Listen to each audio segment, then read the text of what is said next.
kind of longing that lives beneath every form of love. Not the dramatic kind, not the poetic kind, the quiet kind. The kind you don't talk about.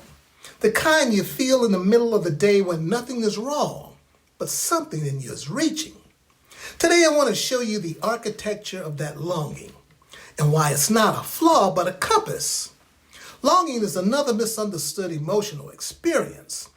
We treat it like a weakness.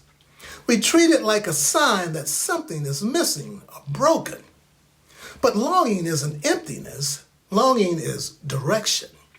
It's the emotional signal that tells you where connection wants to grow. Because every person carries a private architecture of longing.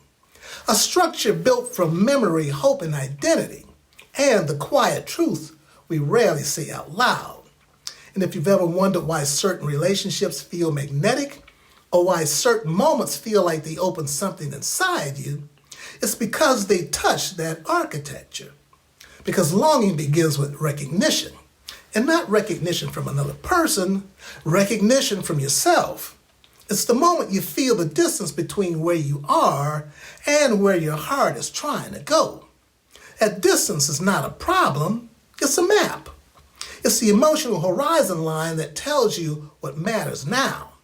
Now, most people think longing is about someone else, but longing starts long before another person enters the picture. Longing is the internal ache that says, I'm ready for something I haven't named yet. It's the emotional stretch of emergence, the season where something inside you is waking up. And here's the part we rarely talk about. Longing is not always about romance. Sometimes longing is about being understood. Sometimes it's about being met. Sometimes it's about being recognized. And sometimes it's about being chosen.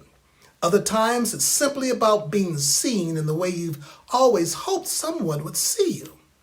Longing is the emotional architecture that sits beneath connection. It's the blueprint. It's the foundation. It's the quiet structure that shapes how you love and how you hope, how you reach and how you show up. But longing also reveals something else, your emotional readiness. You don't long for what you're not ready to hold.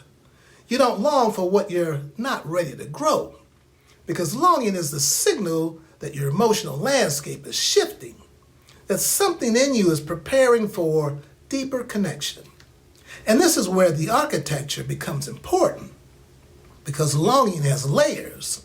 The first layer is awareness, the moment you feel the ache.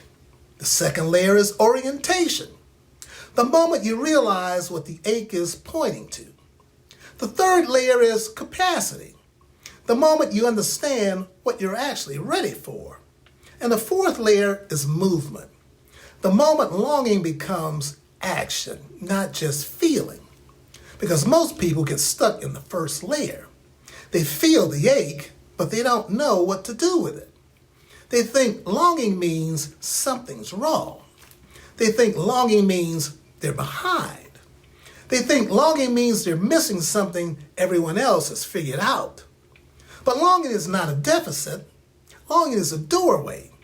It's the emotional threshold between who you've been and who you're becoming.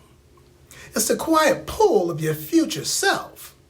It's the emotional intelligence that tells you there's more for you than this moment. And when you understand longing as architecture, not emotion, everything changes. You stop treating longing like a wound. You stop treating longing like a problem. And you stop treating longing like a sign of failure. Instead, you begin to treat longing as information, as guidance, as a map. And here's the part that prepares us for episode 3.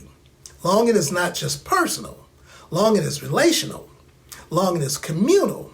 Longing is civic. Because the longing to be understood, to be met, to be recognized, or to be chosen, these are not private desires. These are human desires. These are the emotional threads that tie us to one another. So when you understand your own longing, you begin to understand the longing in others. And that's where love becomes something larger than romance.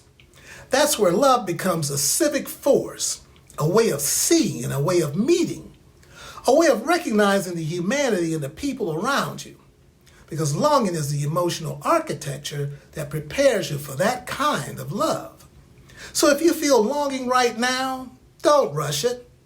Don't judge it. Don't try to silence it. Listen to it. Let it show you where connection wants to grow. Let it show you what season you're in. And let it show you what's waking up inside you. Because longing is not the absence of love. Longing is the beginning of it. Now you take care. Stay connected.